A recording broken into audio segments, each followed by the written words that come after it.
Hello, and thank you so much for joining us today for our November Take and Make craft here at the Phillipsburg Free Public Library. This month we're going to be making a Thanksgiving centerpiece. If you picked up one of our craft kits for curbside pickup, we will have provided you with everything that you need to do this craft except for a pair of scissors and glue. Included in the craft kit is a glass jar, a strip of burlap, some twine, some cardstock in different colors with leaf templates printed on them, some artificial flowers, and a little bit of Spanish moss. So now what we're going to do, we're going to change perspective a little bit so you can get a close-up of what I'm doing to assemble this month's craft. Okay, now the first step in this craft is to cut your burlap to the size that you want. So you may want to wrap it all the way around your jar, which is what I'm doing here. That's going to cover from top to bottom the full height of the jar. It's up to you, though. You may not want to have it the full height. You may want to leave some of the bottom exposed. The primary purpose of this Spanish moss here is to help hold the flowers in place once you're putting them in there, but you may want that to be visible. So that's up to you. When you've cut your burlap to the size that you want it to be, you're going to take your glue. Now this will work. It'll take a little bit longer if you're using just regular Elmer's glue, but you may want to use hot glue if you happen to have a hot glue gun at home. That will certainly dry a little bit faster. So you just do a little strip of glue down one side of your jar, and then you place your burlap, one end of the burlap over it, and hold it in place there. And then you're going to figure out where the other end of the burlap is going to meet here. And that's where you're going to want to put another strip of that glue. So then you wrap it around, hold it in place. It may take a little while if you're just using regular Elmer's glue, again, as opposed to hot glue or something that's going to dry a little bit faster. But while you wait for that to dry, what you may want to do is take a look at some of those cardstock leaf templates. Decide what colors you want to use. Go ahead and cut those out. I have already cut out the 3 leaf templates that I would like to use for this craft. So once you've done that, hopefully your jar will be dry. Rather than literally sitting here waiting for that glue to dry, though, I already have another jar that I have glued the burlap to.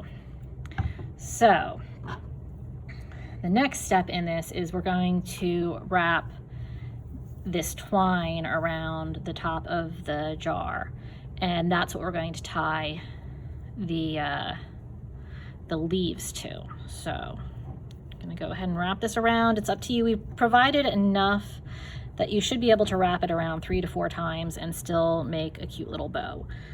Let's see. Okay, so then once you've wrapped it around here, you can tie one little knot to hold that in place. And then, let's get to the center here.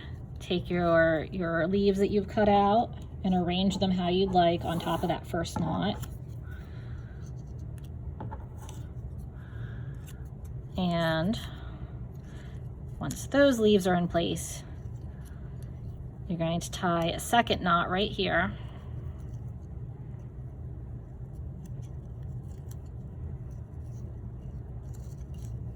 Make sure you have it nice and tight. And then you can do a little bow or something. Make it look pretty.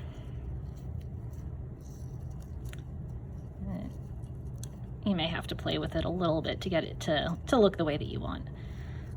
There we go. Okay, so then there's your jar. You can make whatever adjustments you want with those little leaves. Make sure that the twine is at the right spot. Make sure the leaves are laying how you want them to.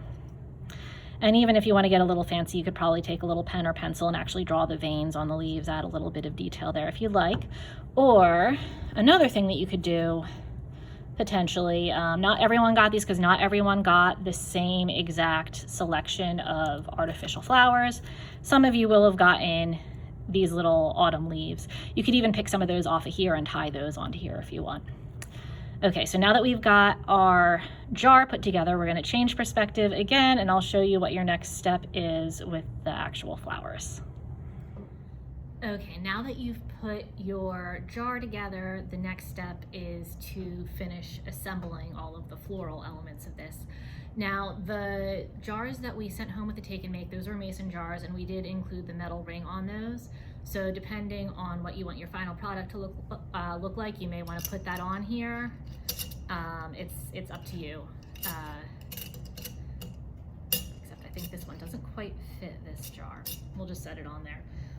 So the next step is to put your Spanish moss in the bottom of your jar.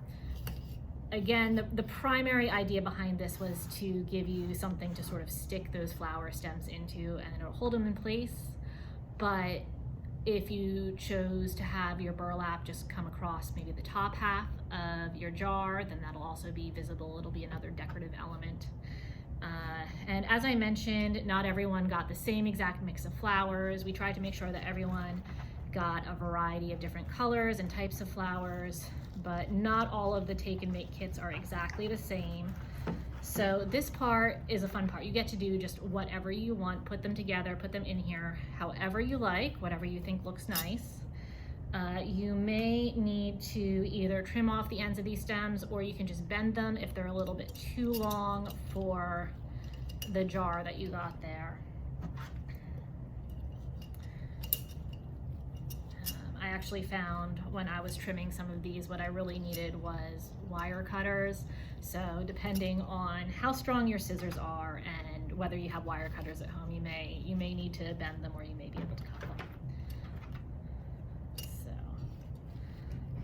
But again, this is the part that's really going to make your craft unique, because not everyone got the exact same flowers. So I'm actually very curious to see how all of your centerpieces came out. I would love it if you would share photos of your final product in the comments. Let's see. And looks like all of my yellow things are just hiding in the back here. So again, as you put them in, you may need to sort of readjust to make it look the way that you want it to look. Let's see. So over here. All right. So there we go. We have some lovely little Thanksgiving centerpieces. So I know that Thanksgiving is going to look pretty different for a lot of us this year, but hopefully this will be a little something that can brighten up your holiday. So thank you again so much for joining us today. We will be announcing our December Take and Make craft soon. I hope you will join us for that as well. And I hope everyone has a lovely Thanksgiving, and we will see you in December.